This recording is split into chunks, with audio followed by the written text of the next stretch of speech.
Bismillahirrahmanirrahim. Yang kelima, termasuk dosa besar wanita adalah tabarruj. Surat Al-Ahzab ayat ke-33, Allah Azza wa Jalla berfirman, "Wa qarna fi buyutikunna wa la tabarrujna tabarrujal jahiliyatil ula." Tinggallah kalian wahai para wanita di rumah-rumah kalian, dan janganlah kalian bertabarruj seperti wanita-wanita jahiliyah dahulu. Jemaah sekalian, apa makna tabarruj? Mari kita lihat penjelasan ulama ahli tafsir. Al-Imam Mujahid rahimahullah, imam besar ahli tafsir dari generasi tabi'in, murid senior turjumanul Quran Ibnu Abbas radhiyallahu anhuma. Beliau berkata, "Kanatil mar'atu takhruju tamshi baina yaday rijal, fadzalika tabarrujul jahiliyah." Dahulu wanita jahiliyah keluar dan berjalan bergaya di depan kaum laki-laki. Inilah yang disebut tabarruj jahiliyah.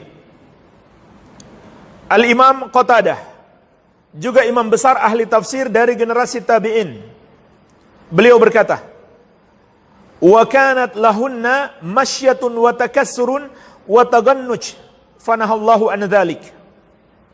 Tabarruj wanita jahiliyah adalah mereka berjalan, bergaya dan bercandariah di depan kaum laki-laki, maka Allah melarang mereka melakukan itu. Al-Mufassir Muqatil bin Hayyan rahimahullah, beliau berkata, "Wa tabarruj annaha tulqil khimar ala ra'siha wa la tashudduhu fayuwari qalaidaha wa qarataha wa unuqaha wa yabdu dzalika kulluhu minha wa dzalika tabarruj." Tabarruj itu adalah seorang wanita mengenakan kerudung di kepalanya, tidak menutup dengan baik, tidak sempurna, sehingga tidak menutupi kalungnya, antingnya dan lehernya, maka nampaklah semua itu. Inilah tabarruj jahiliyah. Imam Ma'mar bin Rashid rahimahullah berkata, "An tukhrija mahasinaha." Tabarruj itu adalah seorang wanita menampakkan kecantikannya kepada laki-laki yang bukan mahramnya. Imam At-Tabari, imam besar ahli tafsir, berkata, "Inna tabarruja huwa izharuz zinah wa ibrazul mar'ati mahasinaha lirrijal."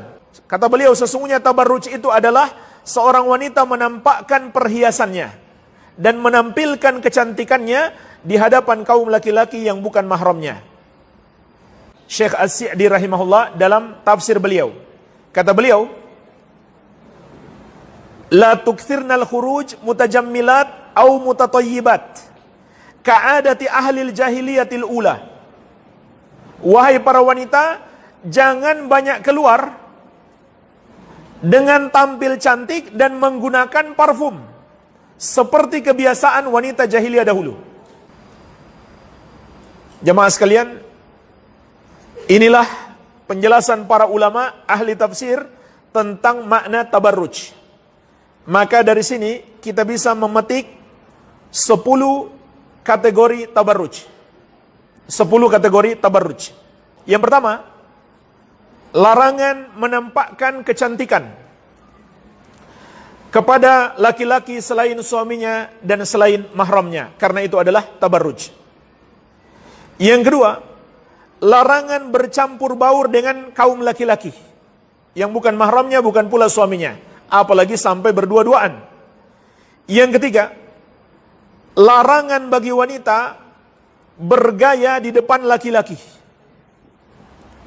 Bergaya depan laki-laki, tampil cantik depan laki-laki.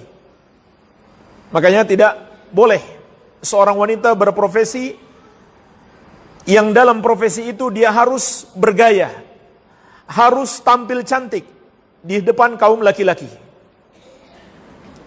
Yang keempat, larangan bercandaria di depan kaum laki-laki. Yang kelima, larangan menggunakan kudung gaul. yaitu pakai kudung tapi telinganya masih kelihatan, lehernya masih kelihatan.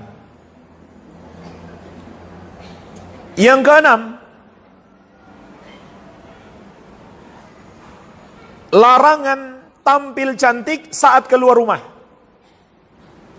Larangan tampil cantik saat keluar rumah. Yang ketujuh,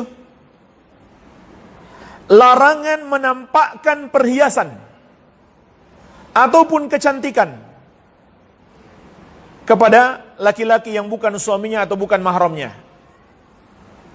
Apalagi kalau dia selfie-selfie lalu diupload ke medsos.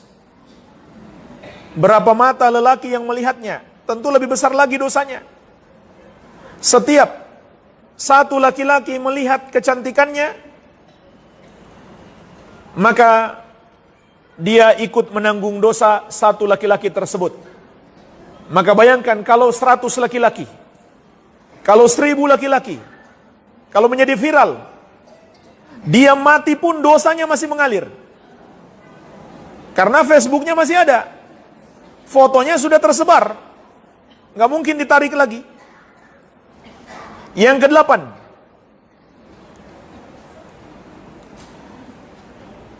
larangan bagi wanita keluar rumah dengan menggunakan wangi-wangian. Yang kesembilan, larangan menyerupai wanita jahiliyah, menyerupai gaya-gaya mereka, yaitu membuka aurat, tampil cantik, berbicara menggoda kepada laki-laki selain suaminya dan selain mahramnya dan lain-lain. Itu termasuk tabarruj. Yang ke-10 adalah kesimpulan, larangan melakukan segala hal yang dapat menjerumuskan ke dalam dosa dan menyebabkan kaum laki-laki terjerumus dalam dosa bersamanya atau dosa zina. Jadi inilah jemaah sekalian, dari penjelasan para ulama tadi kita dapat memetik 10 kesimpulan tentang larangan tabarruj. Baik. Oleh karena itu, di dalam hadis Abdullah bin Mas'ud radhiyallahu anhu yang diriwayatkan Imam At-Tirmidzi, Rasulullah sallallahu alaihi wasallam bersabda, "Al-mar'atu auratun wa innama idza kharajat istashrafaha syaitan." Wanita itu adalah aurat, dan sesungguhnya seorang wanita apabila dia keluar dari rumahnya, setan akan memperindah. Dan dalam riwayat At-Tabarani ada tambahan, wa innaha aqrabu ma yakunu ilallah wa hiya fi qa'ri baitiha. Sesungguhnya saat terdekat seorang wanita dengan Allah Subhanahu wa taala ketika dia berada di bagian rumahnya yang paling dalam. Jadi jemaah sekalian, inilah saat terdekat seorang wanita dengan Allah ketika berada di rumah. Kalau wanita itu keluar rumah, dia menjauh dari rahmat Allah, menjauh dari Allah. Apalagi kalau dia keluar dalam keadaan tabarruj.